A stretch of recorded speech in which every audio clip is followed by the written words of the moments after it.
Welcome back to OpenLine. Thanks for being with us this hour. We're talking about real estate in Nashville right now, and it's kind of a complicated scenario, although a lot of people are winning out and getting the home they want and selling for the price they want, but an interesting dance that has to take place along the way. And we were talking about the numbers of people moving in. You said it's about 82 people a day moving to Middle Tennessee, to the Nashville area. Well, the Chamber says it's 82 new people to Nashville, and when they say new people, some of those people are really little, meaning newborns. So they're babies. Yes. So people are having babies, and then people are also dying.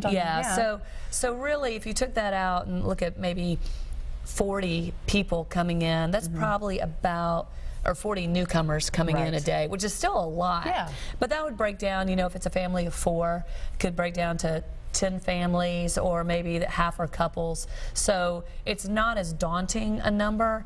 Traffic would dictate otherwise, but it's not 82 adults who are suddenly popping up everywhere. Yes. So when you think about that, it makes it a little bit more manageable, I think, to get your arms around with a number of new people. Right. That is a good way to think about it. Let's also talk about the real estate websites out there. Sure. Everybody's on an app right now, and especially everyone who's looking for a house, looking for that magic house to pop up that they say, I'm willing to do what it takes to get this house. What do you think of Realtor.com, Zillow, apps like that? Which ones are useful? Which ones do you shy away from? Sure. I think the best real estate website is the WilsonGroupRealEstate.com. Sorry, I had to do that shameless plug. Okay.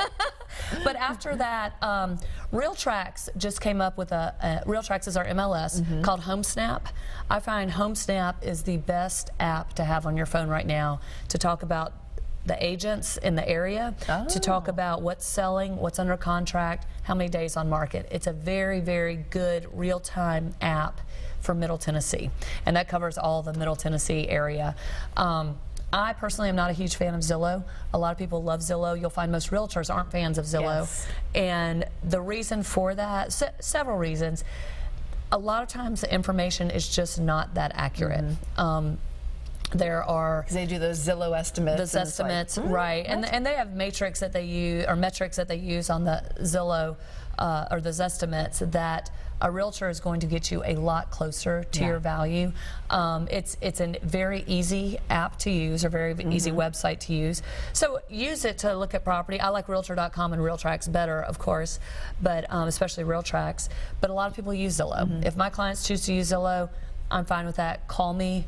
Most of the times when they call me, that house is already under contract. Right. Well, that was one thing that I learned when we were going through the buying process, was it takes several days for your house to appear on those sites. Once your house has been listed and goes into the local MLS, it can take 3-4 days to pop up on Realtor.com or on Zillow. So by the time you're looking at that house online, it could be under contract. Yeah, that's why RealTrax and HomeSnap, I think, are the best best ones to use. Realtor.com should be immediate, but you never know. That's who's pushing the buttons. Pushing this, right. I mean, it's what it comes down to, really. That's right. But and you do have to act quick. Yeah.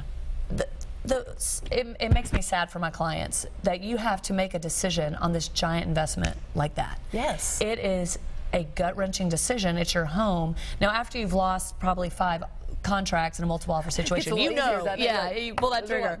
Yeah, you know how to do the authentic. We do everything through AuthentiSign, the electronic signatures. They're like, click, okay, let's do it. But when it's someone new to the table, or a very, you have those personalities that really need to think through and get their arms around it. And it's just really hard in today's market for someone like that to pull a trigger. And so I do look forward to it stabilizing a bit, and I know all the buyers do. And I think the sellers do too, because the sellers, if they need to buy something, they're in the same boat. Same boat, yeah. I think we'd all like to see it normalize just a bit to breathe. Which brings us to the renting question, because I was talking about that dance that has to be done between putting your home on the market and getting that offer in just a few hours, and then you got to have somewhere to go, and maybe there's not that house yet that you fall in love with. Renting is a great option, but it's hard to find rentals, and they cost a lot of money. It's hard to find rentals. You know, one thing to talk to your realtor about on that too is, okay, let's put your house on the market, maybe contingent on you finding suitable housing. Really? Wow. We've been involved in several scenarios like that. And the buyer a lot of time will work with you because they're excited that they're going to get that property at today's price. It could go up in 3 months, and give that seller some time to find something. But if that seller hasn't found something at that time, depending how you structure that deal, you don't want it to die for your seller, for your buyer. Or for, it depends on which hat you're wearing. Really. You know, we wear buyer agent hats or seller agent hats.